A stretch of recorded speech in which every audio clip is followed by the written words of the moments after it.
Here we are, another episode. How are you doing today, Renee? Hey, I'm doing great, Jason. How are you? I'm good, but it's been a rough summer. The weather has been just off the hook between rain and wind, derecho warnings, tornadoes all across the Midwest at record levels, and the flooding that we saw earlier this year Right. all across the Midwest. I'm Yeah. exhausted. Yeah, I know. I have a dad that watches the Weather Channel in between sports games because it doesn't have a ticker, so he can't see the scores accidentally. And we had a tornado in my town, and so he's like, "Oh my gosh," flipping out because you heard the town on the news. And well, he's not wrong. I mean, it did it. Luckily, it wasn't. Luckily, I'm blessed, I suppose. Not my side of town, but still, when you hear it from your own town and you have people calling you from around the country, your town had a tornado. That's never good. So it's been, Well, you're right. It's been something. you remember a few years ago, I went across, the eastern part of the state and looked at all the damage from the grain bins being blown over from that huge derecho. As you know, I just built a new grain bin. So there's a little anxiety every time I hear of 75-mile-an-hour winds because I just have this image of my big new grain bin blowing across the field. And that is certainly something that would be catastrophic, let me tell you, Well, financially catastrophic. right. Just the image of the ones that are still standing, but they're just crushed. Wow, Oh, what it's even power is worse. that for that to just be that? I've called my insurance agent three times now to verify that I'm fully covered and insured. So, Yeah, I imagine. Well, today, everybody, we're starting a new series. This is going to be a longer one. We're going to dive into Jason's expertise on behavioral health, specifically talking about all the different substances. Today, we're going to hit the high points, talking about all the data and talking about the challenges that we're facing with substance use. And it's not an issue that's actually going away. It's something that actually is getting worse, that we're seeing trend lines moving up. And so today we're going to do the big overview. And then as we move forward week to week, we're going to kind of dive in, talk about treatment and options for medications, and then talk about the different specific types of drugs, because we know that there's a lot of things going on out there. So we're going to be talking about the overview today. So Jason, kicking us off, where are we going to begin with this? Am I wrong, or are we still having some big challenges in substance use? we are. I mean, I think substance use and abuse is a common thread that kind of just weaves itself through the entire behavioral health conversation. And so, no matter where we're at, whether it's healthcare and hospitals, or, we've talked corrections, jails, community needs, we end up back with substance abuse as being that common underlying thread. And it's still not accurately diagnosed and treated, in a co-occurring, competent way. And as we think about how all of these things are interrelated, especially with health and healthcare, we still see this division. And so I think we just kind of want to talk about, where are we at statistically in this country and what has happened over the last 4 years? Because we often talk about the increased anxiety and stressors we've seen in the last 4 years. Well, we know that also increased people self-soothing and using substances. Right. And we're not just talking about illegal substances, although that's a big chunk of what we'll talk about, but there's also legal substances that are causing some great problems. You think about the use of alcohol, which is legal, cannabis, which is legal in various proportions in various states, and then looking at prescribed medications misused. And prescribed medications misused, especially in my line of work in corrections, is one of the bigger challenges because people can, they call it cheeking or throating, where they don't actually swallow it and then use them for other things. And so we'll have people that overdose. We'll have people that, that's a hot commodity. If you're thinking inside a secure facility of some kind, if people can get medications moved around. And so these are all things that just the misuse of medications. And so we're going to be talking about pharmaceuticals and everything through illegal drugs in What this group. It's been fascinating the last year following some of the legislation in our state, Yeah. especially around legalized marijuana and CBD, and how, there was marijuana infused soft or drinks, right? Mm-hmm. Marijuana infused different types of drinks. And the big fight right now is what is a serving, right? As long as you label it 10 servings in the can, which we all know a 12-ounce can, how often do you split that up into 12 separate servings, Renee? I'm just not sure about that. But, it all goes to dosage, right? And so that's just a great example. Well, yeah. I mean, we've talked about this a while back, and I know when we dive into the alcohol episode, we will again. But the standardized serving just for a beer is 12 ounces. And, you almost always get poured a pint, which is an extra four right off the top. And then if you ever get the large at the Mexican restaurant, boy, that thing could come in at 20 or 32 if you're not careful. They have some big old containers they'll bring you if you're not looking out. And I think we talked about that too, about the margarita bowl that shows up, and that's a whole Well, boatload of servings you there. you know I love a craft beer, and so sometimes I'm just out for lunch. I just want to have a beer with my meal, and I just want a standard pour. And I always get the waitress looking at me going, "You want this small?" I'm like, "Well, I do," but I'm always shamed when I go out to some of the sports bars and other places Right. because it's like, well, I just it's already at 8% alcohol, so no, I don't need the 16 ounce or the 22 ounce or whatever it Right. is. And that Um, and that's a very good point. So like some of the IPAs and some of the things that you and Brent like are really 7 to 8% alcohol, where some of the ones I prefer are more on the 4% alcohol side. But my standard serving of a pint is the same as your standard serving of a pint. But in the terms of how much alcohol content's in it, yours is double mine. And I think I've told this story on the podcast before where I drank one that I actually really enjoyed, did not know that the alcohol content was so much greater until after I had two. And I was like, holy cow. And I thought maybe I was dehydrated. There's something wrong with me. I'm having much more reaction than typical. And then I realized later it was just a much higher content. And so when people are out there trying to be responsible in this area, same thing with those drinks you're talking about being infused, people may not really understand the full amount that's in them because you may think whatever you're served is a serving size, and in reality it could be different. And we've seen that caffeine, right? There's a whole big Starbucks controversy over the drinks they were serving and the amount of caffeine, and somebody died drinking that. So all of those are considered drugs because they're medications, they're drugs, and caffeine should be on the list too. And so we have to talk about all of it. Some of it's legal, some of it's not, but it's causing havoc on a lot of people. It's all drugs and substances, right? And so we want to go back, right? It is caffeine, it is alcohol, right? As we talk about the substances, the statistics tell us, right? 86, almost 87% of people will drink alcohol over their lifetime, right? And so not Yeah. all those people are going to have problems with it, right? Only a small percentage. But we have to be real honest with ourselves about that small percentage who may become addicted or it becomes problematic drinking, that we need to figure out how are we going to handle that, right? And so whether it's an illegal substance or legal substance is misused, it all causes disruptions and problems and puts people at greater risk for other behavioral health conditions and health related risks. And we don't do a good job of talking about that in our communities. No, and we've talked about this in a previous podcast, but especially in the world of alcohol, it's just so ingrained in our communities. And so I had a family member that was working really hard to be done with drinking alcohol, but they really just didn't like being sober because there were so many social activities and things that they just felt very odd and strange being at, and it wasn't comfortable because it's just so woven into our society. And so, it really is a tough conversation if our communities don't think about alcohol and some of the trends. One of the drugs that I've looked at with the data that I'm just blown away by is fentanyl and the amount of fentanyl that's available. And I know our state has done a real big crackdown on fentanyl, and if they can prove that that person, caused deaths of others, that there's some severe penalties and things. But we're talking about just between 2022 and 2023, the statistics at the National Institute of Health show that they seized like 44 million pills in 2022, which seems like a lot, but it jumped to 115 million in 2023. That's astronomical. The jump is over 100%, 150% increase in 1 year of what was And, seized. And so that's available everywhere.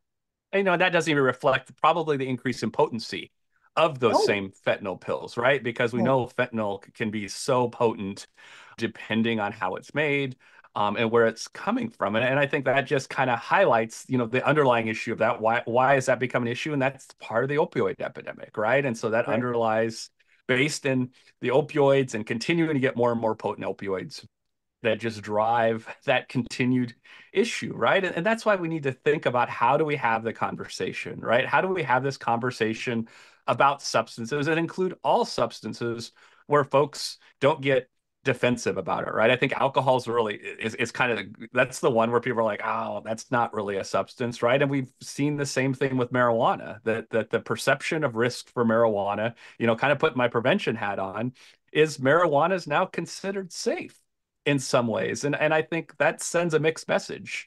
And that's really hard then for communities to combat.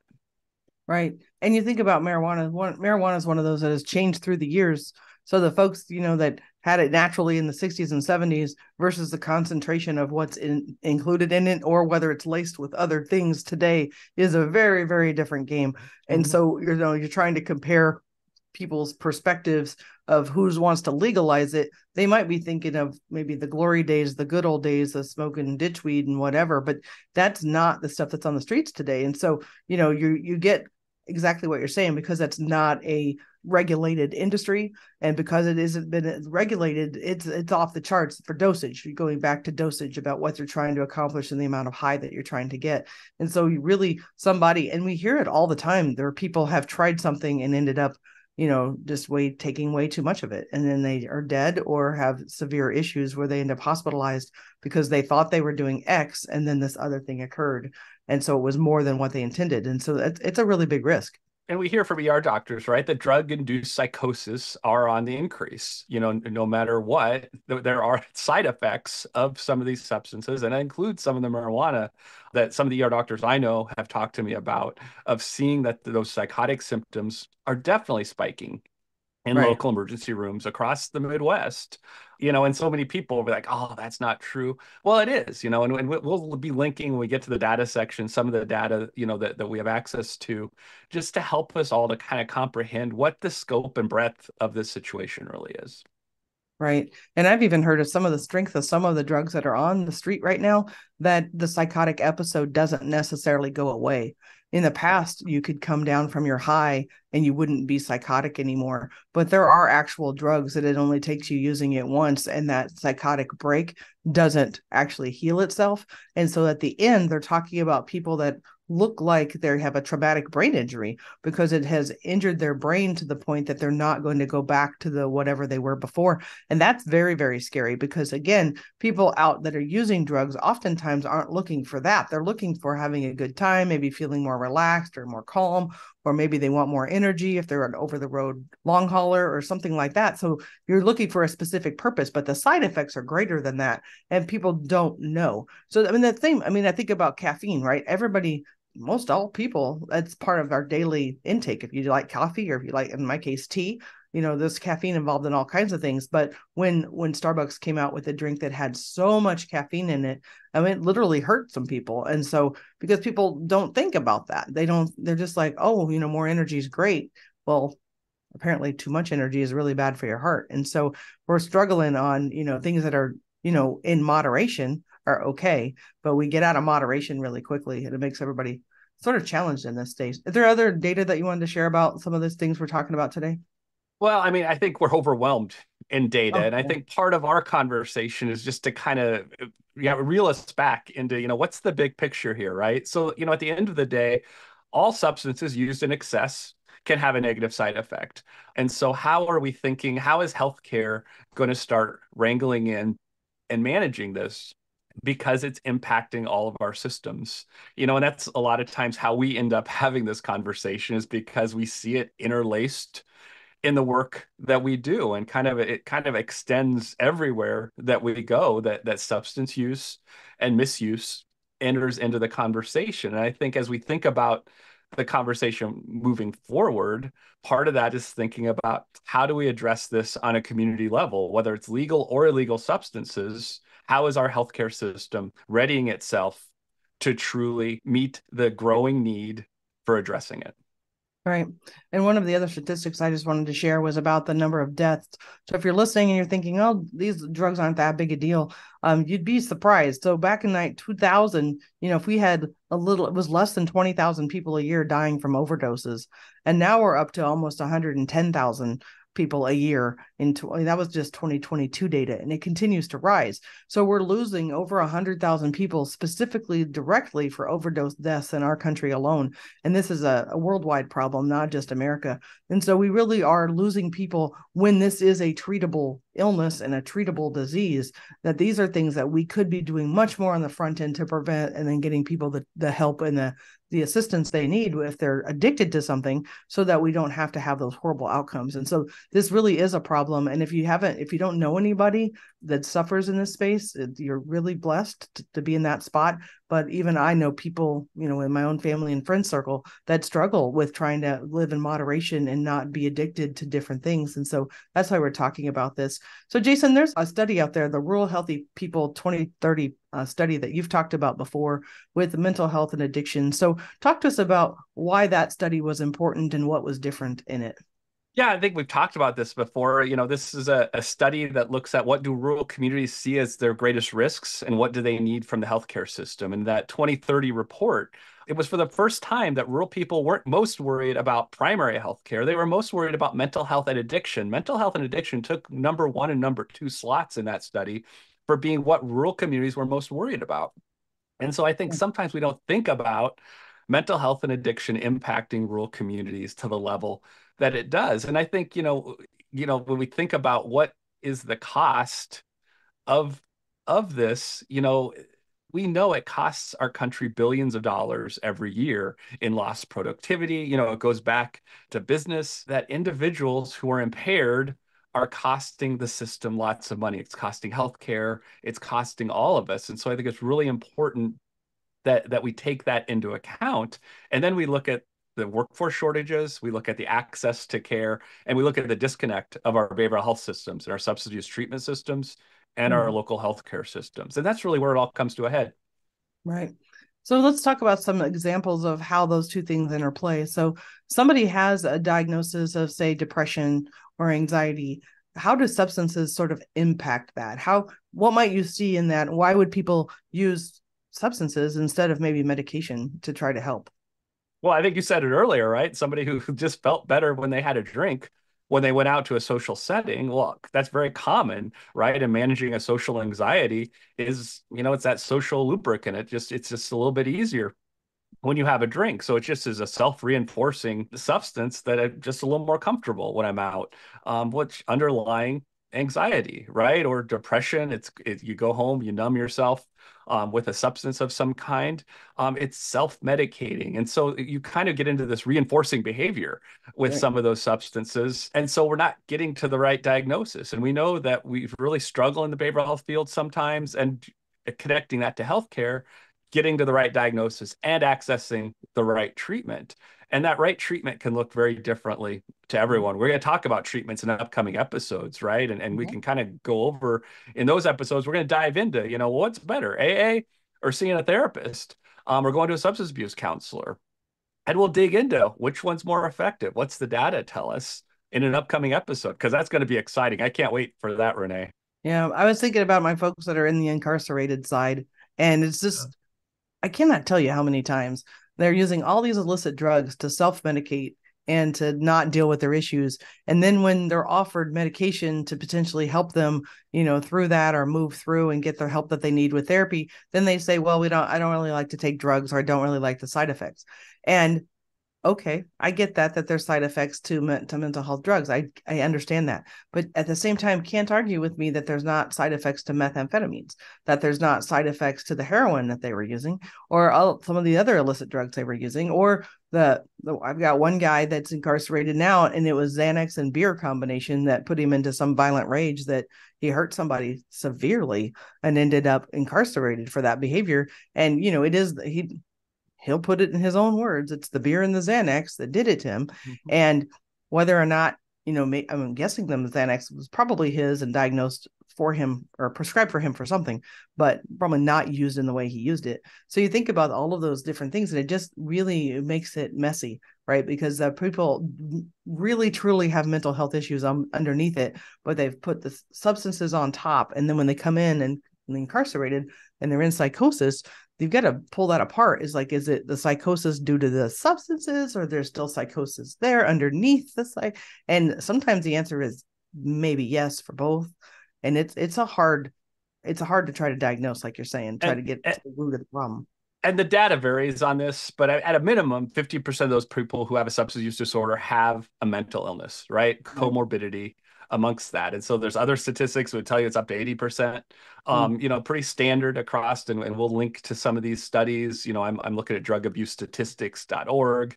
We can look at National Institute of Drug Abuse. As we look at the data, it's overwhelming, and how our treatment systems haven't yet interconnected to treat the whole person, right? Because Right. we have health issues resulting from this. And in many of our states, just in the state of Iowa alone, we've only just in the last year merged our Division of Substance Abuse that was part of public health and the Department of Health and Human Services, which housed all the mental health treatment, right? Right. Different licensing, different Right. divisions, different funding streams. So it was really hard to get co-occurring competent treatment when those Yeah. systems are completely siloed Agreed. away. Agreed. And the same with our healthcare system, right? And so until all of those things can merge together and we start to treat people as one person, not based on a diagnosis that has to go to three different places to get that treatment, we aren't going to be able to appropriately address this issue. And we see in many states still a bifurcated train wreck of a system when it Right. comes to how these issues are addressed. Agreed. Well, today, everybody, we're going to talk about the recovering politician self-care policy of the week. And we're going to talk about managing stress. Because in the midst of all of this, if you don't manage your stress well, right, we're looking for other ways to manage it, whether that be some sort of a drug or a sleeping aid or whatever it is to try to manage stress. And so not everybody manages stress the same way. So I've been really diving into this because I'm just interested myself. And some of the tried and true techniques don't work very well for me. I'm not a person that can just sit in like yoga poses for a really long time. My brain literally thinks more when it's supposed to be relaxing. And so I find it more stressful than I find it helpful, because then my brain is just running wild. And so I'm a thinker person. So trying to figure this out. So I was listening to something, and I didn't know this, and maybe you don't know this either, but one of the things I was listening to, and I'm going to have to dive into this more because it could just be bupkis, but they said that you can't feel and think at the same time. Like, as in actually feeling your body doing something. So if you're like in your mind focused on the feeling of where your body is and what it's doing, that your brain can't be thinking of something different while you're doing that.